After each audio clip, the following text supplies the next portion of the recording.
I'm Erin, and this is just a short video showing you how to take the standard Costail harness and turn it into a leg harness.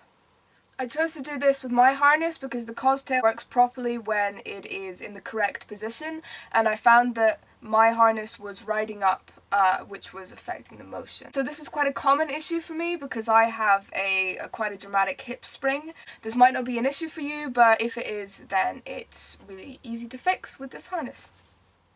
So the way that this harness works is that the lower strap we're going to wrap around our legs and then we're going to fasten, and then that way the harness can't ride up when it's tight. Now I'm going to show you two fastening methods for this harness. The first one is super quick and easy, but it's just set to your size and that's it. And the second one is a little more complicated, but it's adjustable.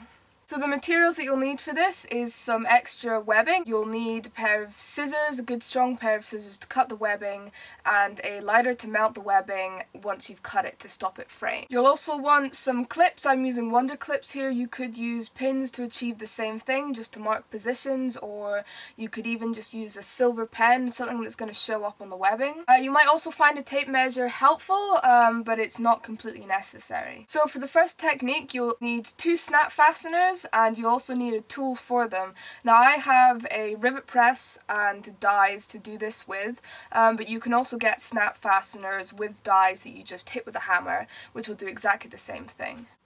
For the second method, you'll need 4 D-rings and also a sewing kit. Now you can do the sewing by hand, and if you're doing that I would recommend using a thimble. You could also use a sewing machine, which is what I'm going to do. So for the first technique, you want to put the harness on and then loop your length of webbing through the bottom section. You then want to pull it out and then wrap it around the top of your leg and pull enough through so that you can connect it back up to near the bracket on the back. Now mark where the top of this strap connects with the strap that came out by the bracket, and you could do this with a clip or a pin or a pen, and you want to hold this in place, do the same on the other side, and then take the harness off. So you need to put the snap fasteners on with the webbing looped through the bracket at the back because the snap fasteners won't fit through the slots. So now you've got your positions marked through snap fasteners. You're going to punch a hole at each of the points that you mark. You're going to start with the lower half of the snap fastener and make sure that the flat side is going to be against your skin when you're wearing the harness.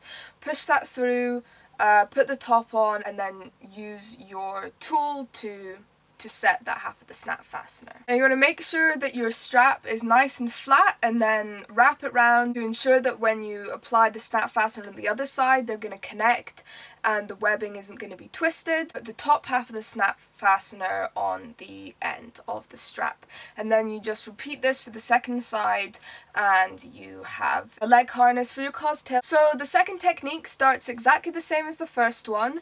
You want to put the harness on and loop the webbing through the bottom. Pull the webbing through round your leg and back to the point where it connects. You want to give yourself a little bit of extra fold back. You do the same, you mark the point where this would intersect. For this technique we're going to use 2 D-rings to loop the wrapping through, so you want to cut 2 pieces to hold these D-rings. You can just place them over your webbing and eyeball the size. Mine ended up being 9.5 centimeters long. Clip this piece onto your strap at that point of intersection, then loop 2 D-rings onto it, fold it back over and clip it on. You can sew this by hand or you can do it on the sewing machine. To make sure it's extra secure, I would recommend sewing around the shape in a box and then sewing across through the box. So I did this on my sewing machine, and I made sure to go around the outside of the box twice, and then I went through the middle just once with the cross. And this made sure that it was super secure. So when you're sewing anything on the sewing machine, you need to make sure to do a practice with just some scrap webbing that you have lying around, just to make sure that the tension's right and that it's not going to mess up your sewing machine. When you're pulling out the stitches, the webbing